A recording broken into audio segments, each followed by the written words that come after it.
Yeah, a call has so much more like weight to it. It's like if you're called to something by the Lord, you're gonna die for that thing, Right. Whereas a dream, you might be more lax, be like, I guess it's just not in the cards. I guess maybe the blessing isn't there or whatever else, and maybe you'll just stop. You're willing to say something like, I'm carrying out a great project and I cannot go down. Right. Which, by the way, would make a really great tattoo.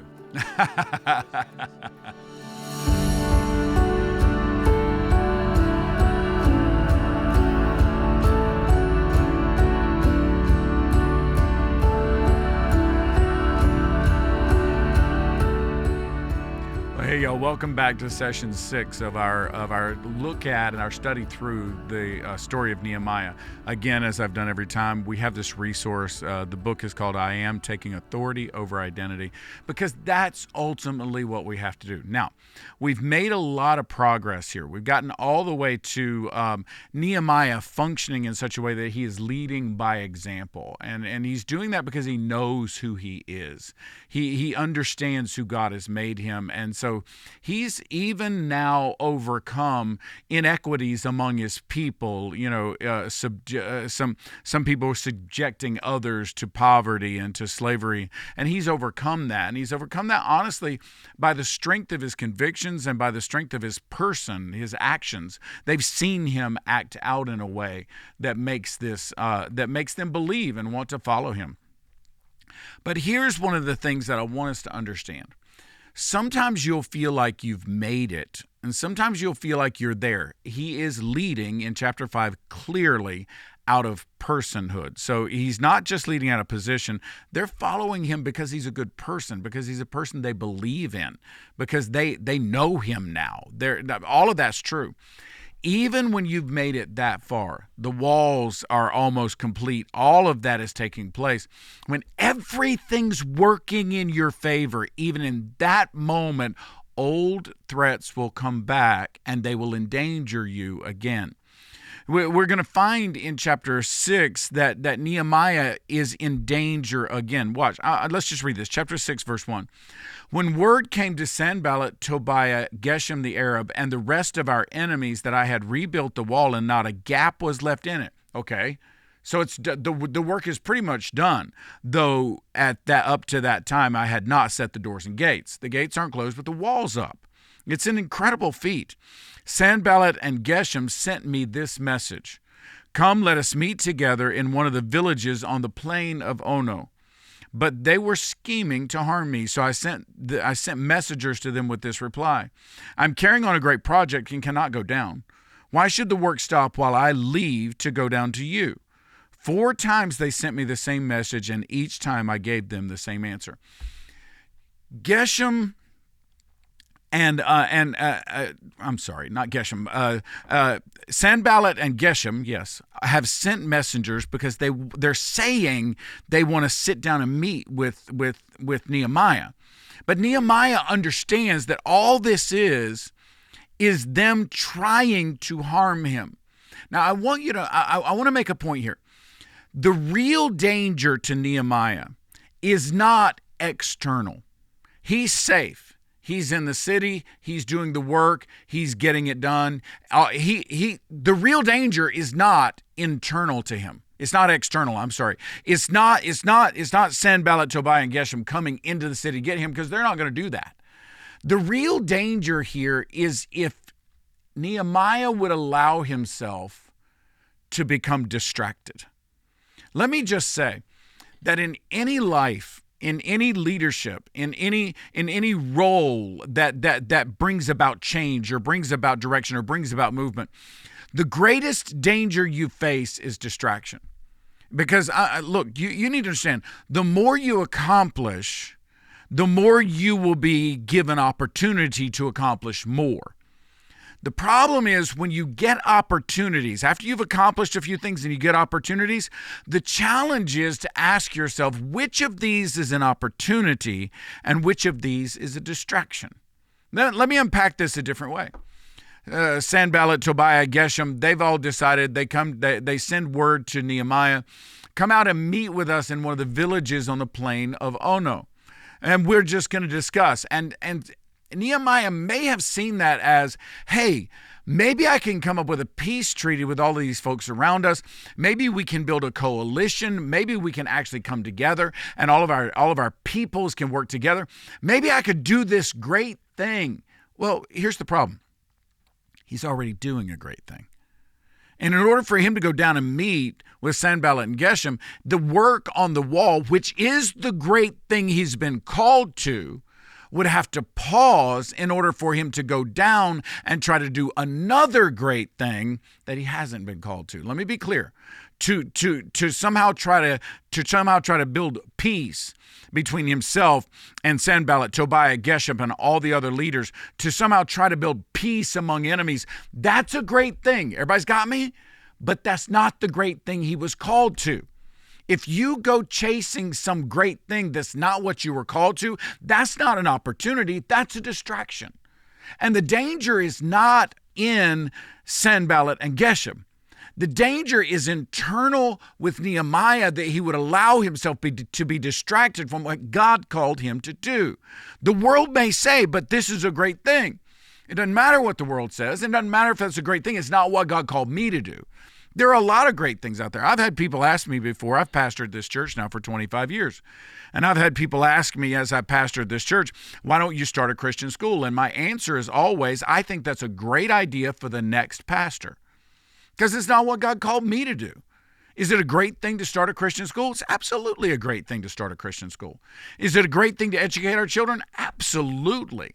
Is that something that's worthwhile? Absolutely. But it's not what I was called to. I wasn't called to do that.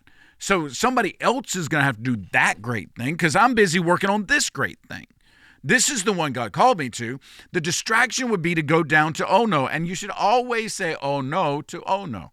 You should never go down to a valley that you're not called to go down to. You should never go to meetings that have nothing to do with what God called you to do. And that's what would happen here. Even if they were being honest. If Nehemiah allowed himself to be distracted by building peace with his neighbors from building a wall around his city, then he would have slowed down the work. And maybe it never would have gotten completed because he was so distracted with now being a peacekeeping force instead of being a wall-building force. God's called him to build walls, not to build coalitions. Now, the coalitions will come later, but not under Nehemiah. Nehemiah's job is to build that wall, and he's got to stay focused because distraction is death to the goal God's put in front of you. Now, it goes on in chapter 6, verse 5. Then the fifth time, Sanballat sent his aide to me with the same message. And in his hand was an unsealed letter. Unsealed meaning he had let everybody know.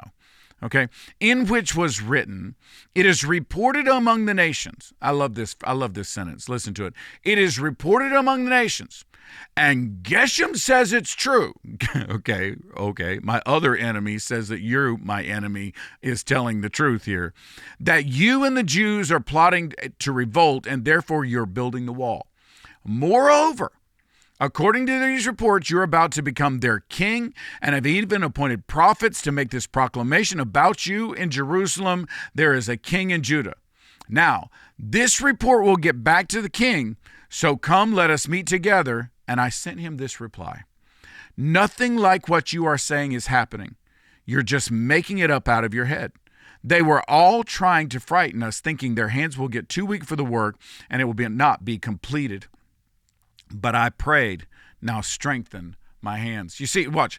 Not only can you be distracted by outside forces, and that's not really about the outside forces, that's about you allowing the distraction. The outside forces will attempt to intimidate you. But you can't let them.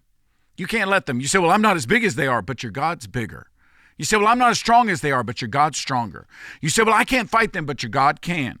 And what they're going to do is they're going to try to intimidate you with lies, with rumors, with name calling.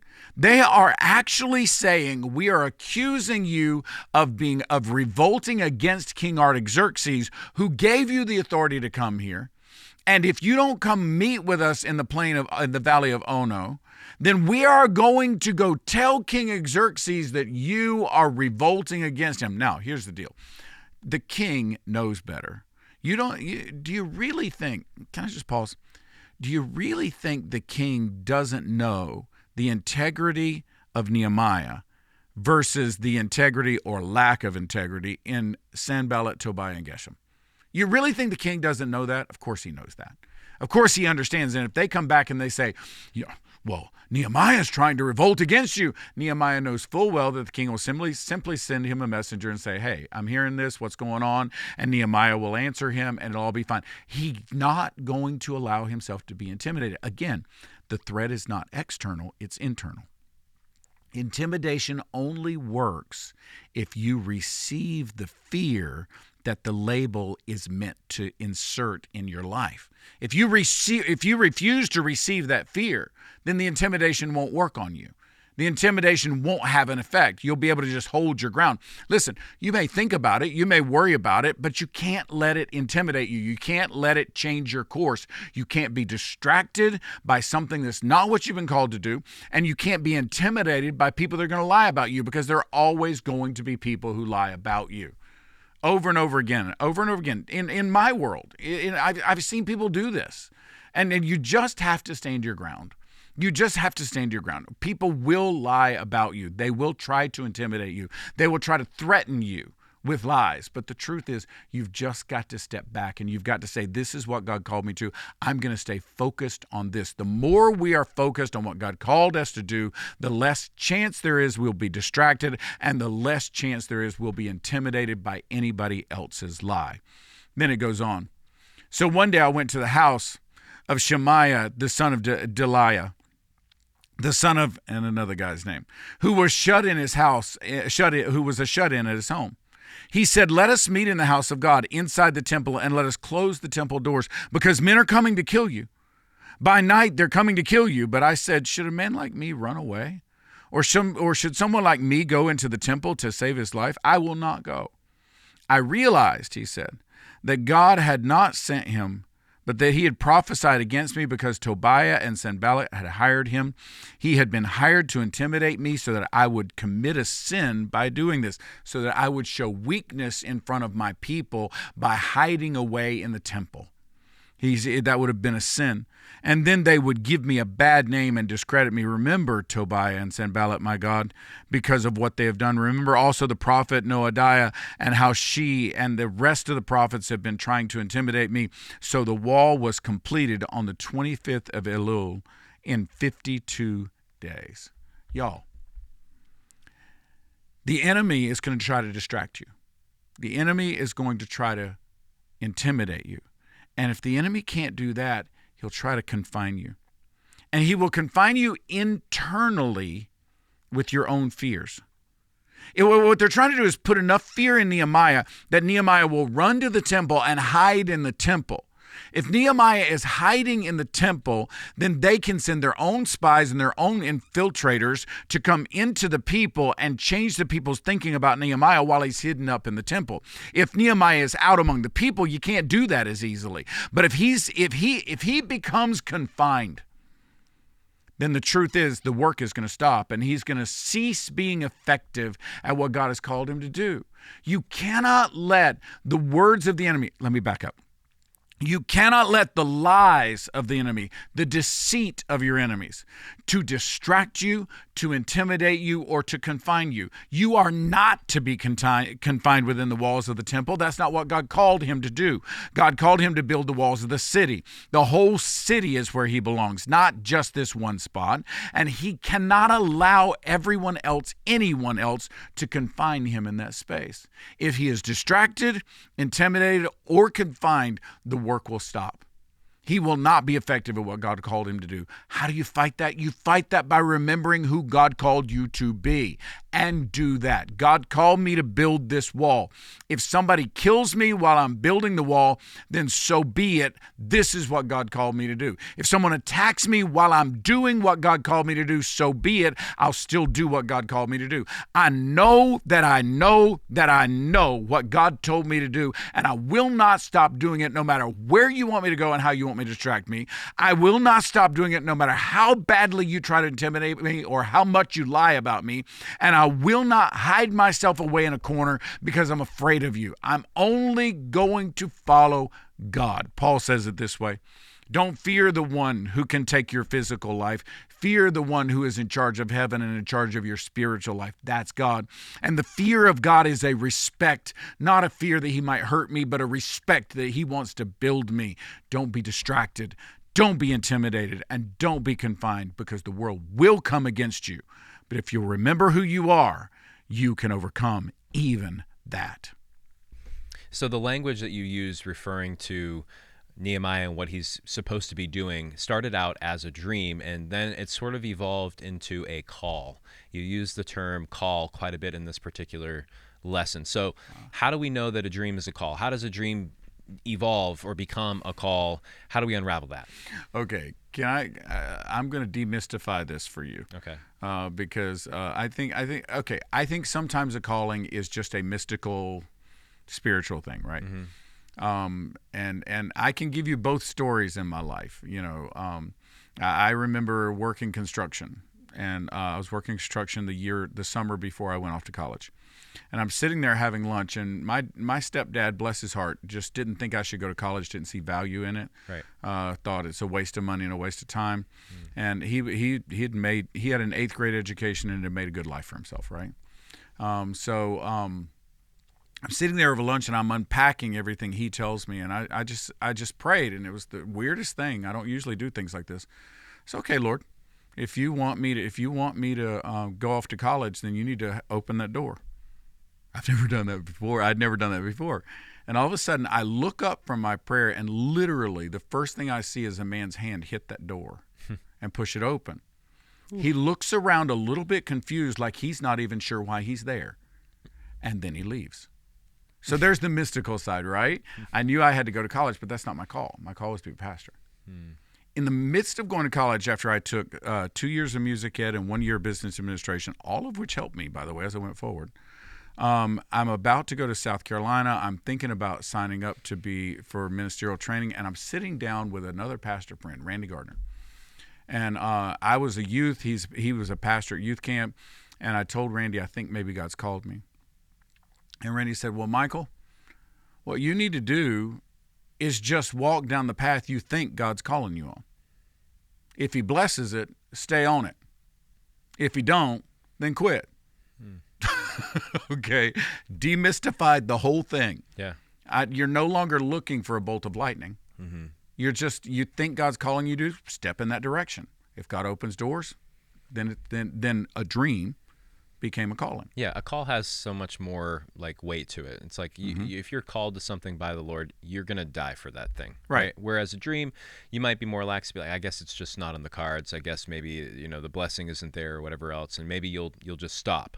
But the call makes it deeper and to the point where you're willing to say something like, I'm carrying out a great project and I cannot go down. Right. Which, by the way, would make a really great tattoo. I think there's got to be somebody with that as a tattoo, because that is the best way to say no, right? Yeah. Like, how many opportunities have you had over the course of the years where you are having to do this work as a pastor, you're called to this thing, it, and people come along and offer you something great, and you're like, I can't do that. You have to be able to tell them no. And I love how Nehemiah handles that. How do you get good at saying no? How do you do that? Well, it takes focus. And sometimes that focus is not easy. This is the whole point of the sabbatical Tina and I just took, where we were away. We were literally out of the country for 5 weeks, and then I was still out of the pulpit for another 2 or 3 weeks after that. Mm-hmm. And the reason for that was to reset. Is this still what God called me to? To re-answer the question. Right. Because look, in the end, if you don't know you're called, you won't stand strong in the midst of all the rest of the garbage that gets thrown at you. Yeah. Because there's a lot. Life has a tendency of punching you in the mouth. Mm-hmm. Whether you're doing God's work or not. And when that happens, who was it? Muhammad Ali or Mike Tyson that said everybody has a game plan until they get punched in the face? Must have been Ali, because Mike would have said it. Everybody has a game plan.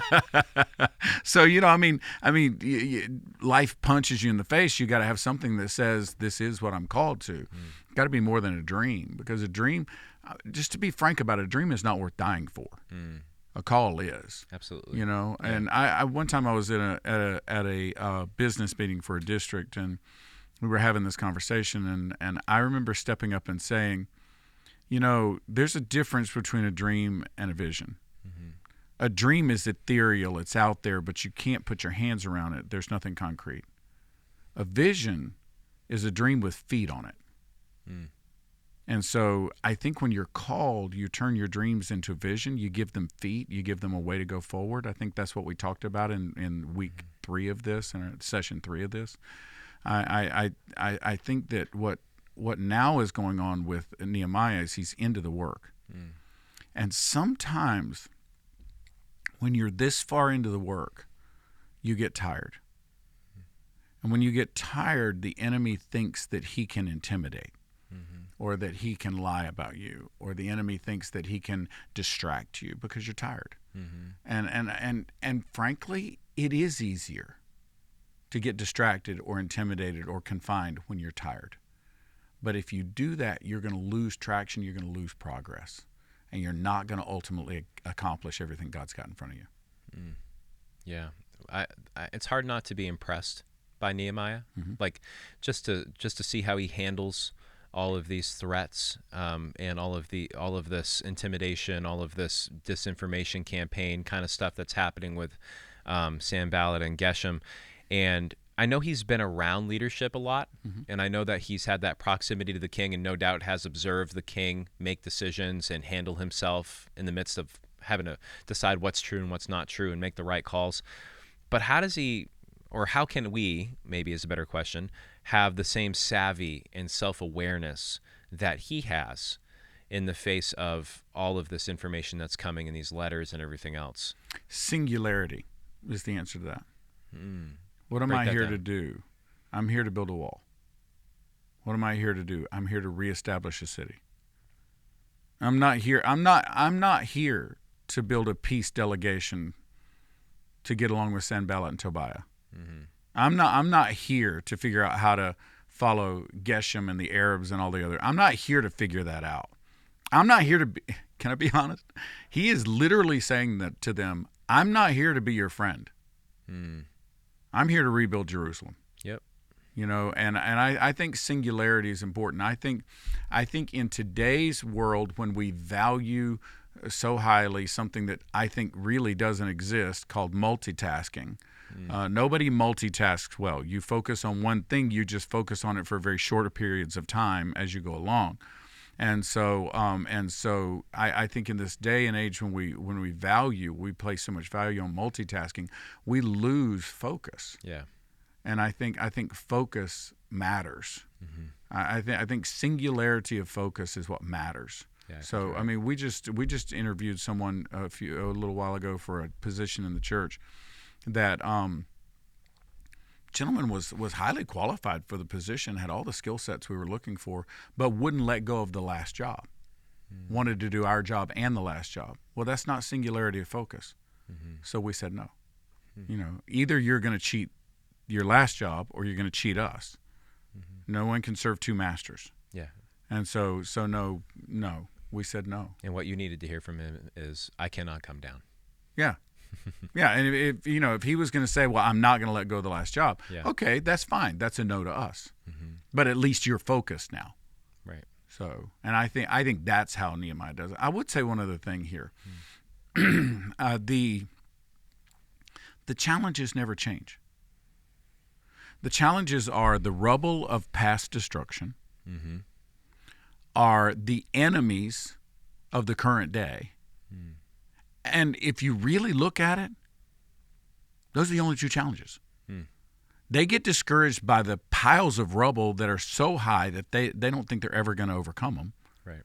And they get threatened by the same people from beginning to the end of the book. Mm. We get to the last chapter, we're going to find out there's a priest in the temple who's helping out one of these same guys. Gives him a room. Yes. Yeah. I mean, how about the audacity? Oh, seriously. I mean, so frankly, the challenges, that's something we need to understand. Mm-hmm. The challenges are always the same. Mm. They're repetitive. Right. Throughout your life, throughout your career, the challenges are repetitive. You already know what your enemies are. stay prepared for them, and stay focused on what God told you to do.